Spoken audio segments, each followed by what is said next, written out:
buffer pool. Matter of fact, it was my ex-wife that came up with that mnemonic back in 1993 or 94, and I understand a lot of the instructors at Oracle Corporation are now using that mnemonic. If she only knew that it's still living on today. All right, so we can have those four major types of blocks in our database buffer pool, and I have to point out a couple of parameters here in the SB file. One parameter that pertains to this database buffer pool is called db_cache_size. And you'll learn later how to set that, and that determines the size of the database buffer cache. Another very important parameter is db_block_size. And for us, in these two classes, Admin Workshop 1, Admin 2, Workshop 2, each one of these blocks is going to be 8K. And it's very nice if your Oracle block size is a multiple of your operating system block size.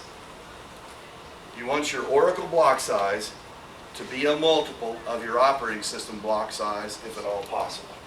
Okay, that's the database buffer pool. And by the way, there is an algorithm that gets applied to the database buffer pool,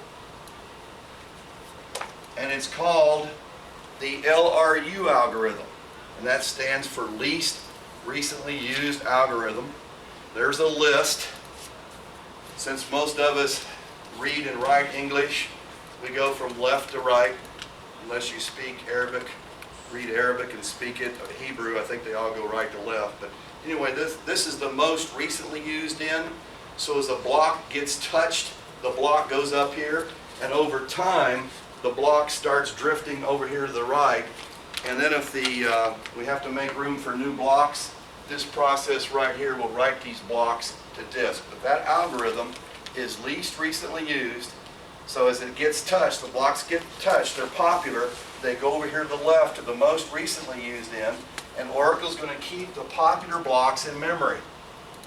Why do you think that's a good idea? Okay, quicker access. It's faster to read a block that's in memory than it is to go out on disk and bring it into memory. All right, the second piece that's going to be in Oracle 7 databases, Oracle 8, 8i, 9i, 10g, and 11g, is a segment of memory that was introduced in Oracle 7. And it's called the shared pool.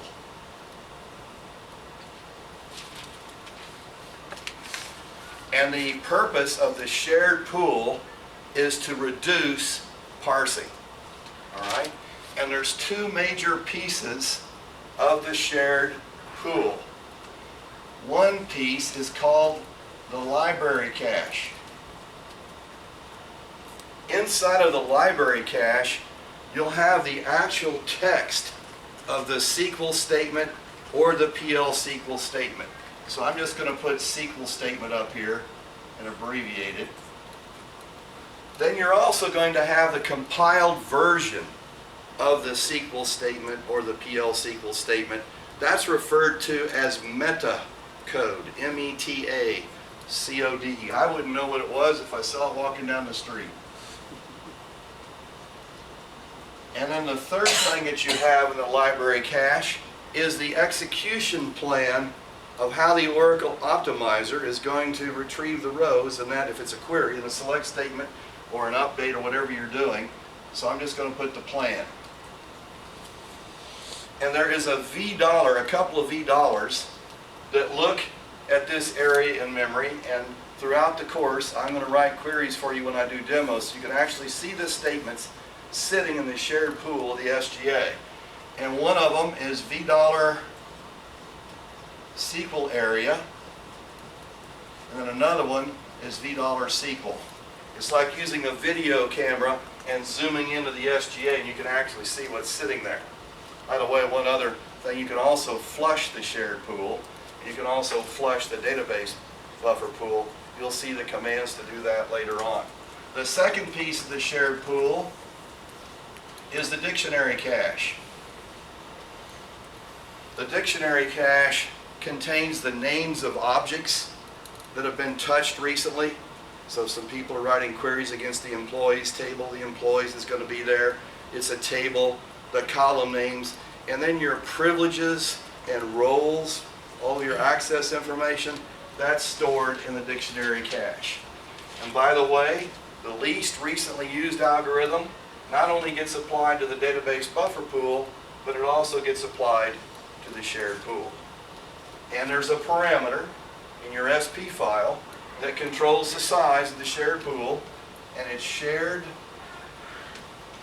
underscore pool underscore size.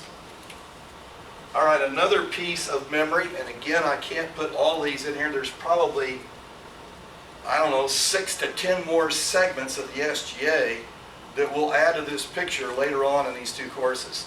But another pool that you're liable to have is a Java pool.